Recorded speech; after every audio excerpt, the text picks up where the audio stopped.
चलिए दोस्तों, आज पब्लिक इंटरेस्ट लिटिगेशन के बारे में समझते हैं। क्या है ये पीआईएल? आखिर भारत में आजकल ये बहुत ज्यादा यूज क्यों हो रहा है? इसके क्या फायदे हैं, क्या नुकसान है? इस पूरे मुद्दे को समझते हैं द यूथ स्पीक्स विद देव के इस एपिसोड में। At the stroke of the midnight hour, when the world sleeps, India will awake to life and freedom. दोस्तों, जब एक कॉमन मैन किसी एग्जिस्टिंग लॉ पे कोर्ट्स में आवाज उठाए for a larger public interest, उसको कहा जाता है पब्लिक इंटरेस्ट लिटिगेशन। ये लॉ हालांकि पहले भी था, लेकिन प्रॉपर बाद। और इस लॉ के चीफ आर्किटेक्ट हैं जस्टिस भागवती और जस्टिस कृष्णा अय्यर। तो कौन आवाज उठा सकता है इस लॉ के अंदर? पहला, एक ऐसा आदमी जो पॉलिटिकली मोटिवेटेड ना हो या इस लिटिगेशन से उसके कोई पॉलिटिकल इंटरेस्ट ना जुड़े हुए। दूसरा, ऐसा आदमी जिसका इस लिटिगेशन के साथ कोई पर्सनल एजेंडा ना हो। लेकिन यहाँ पीआईएल के कुछ शर्तें हैं। पहला, ऐसा ही प्रॉब्लम पीआईएल में दर्ज हो सकता है जो किसी दूसरे मेथड से सॉल्व ना हो पाए और उसके लिए एक्स्ट्रा जुडिशियल इंटरवेंशन लगे। दूसरा, ये जो केस है ये किसी दूसरे कोर्ट्स में पेंडिंग नहीं रहना चाहिए। और तीसरा, आप जिसके खिलाफ पीआईएल दर्ज कर रहे हैं वो पर्सन या वो ग्रुप को इंटीमेशन पहले जाना चाहिए, ताकि कोर्ट में उनकी भी रिप्रेजेंटेशन समय पे हो सके। और किसी भी पर्सन का पीआईएल दर्ज करने का ऑब्जेक्टिव सिर्फ एक ही होना चाहिए, जस्टिस फॉर द पीपल, या लोगों के ग्रीवेंसेस को कोर्ट्स के सामने लाना। दोस्तों, आपको पता ही होगा कि किसी भी केस को कोर्ट में दर्ज करवाने के लिए बहुत दिक्कत होती है। पहले उसका इनिशियल स्क्रीनिंग होगा, फिर लॉयर्स की फीस, कोर्ट की फीस एटसेट्रा। लेकिन पीआईएल के कुछ स्पेशल फीचर्स हैं जो इसको खास बनाती है। पहला, ये अफोर्डेबल होता है, यानी सिर्फ जनरल कोर्ट फीस लगती है जो कि नॉमिनल होता है, ट्यूनिंग नहीं होती है। केस दर्ज करवाते वक्त पीआईएल प्राइमा फेसी लेवल पे कोर्ट्स को समझ में आनी चाहिए और वो बेनिफिट ऑफ डाउट एप्लीकेंट को देता है।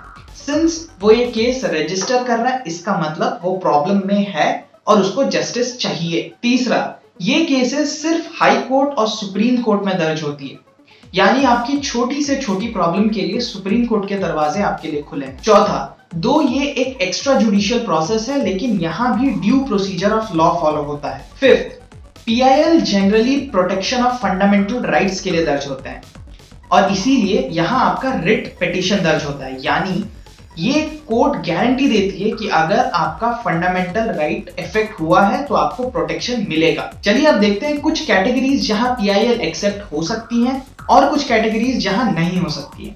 सबसे पहले ये समझते हैं कि किन किन कैटेगरीज पे पीआईएल दर्ज हो सकता है। पहला, बॉन्डेड लेबर। दूसरा, नेग्लेक्टेड चिल्ड्रन या चाइल्ड लॉ।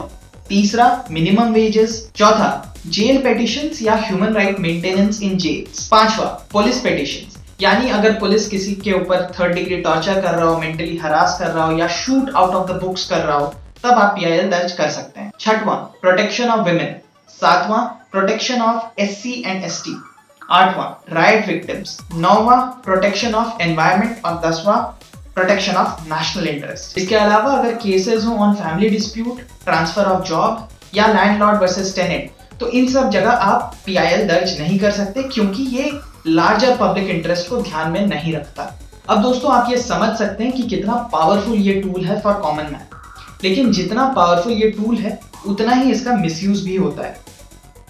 लोग इसका मिसयूज करने लगे थे for blackmail, for political vengeance, for publicity, for private interest. Pressure groups भी अपने पर्सनल इंटरेस्ट के लिए पीआईएल को यूज करने लगी थी।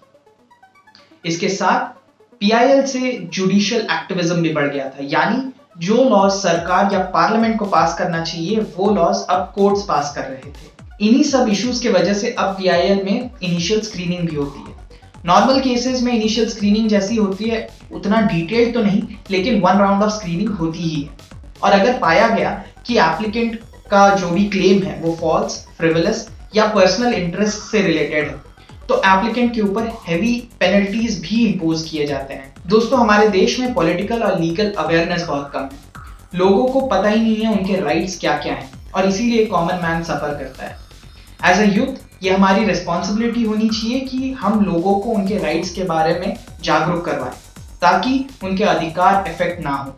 और इसीलिए हमें इस बारे में जानना जरूरी है।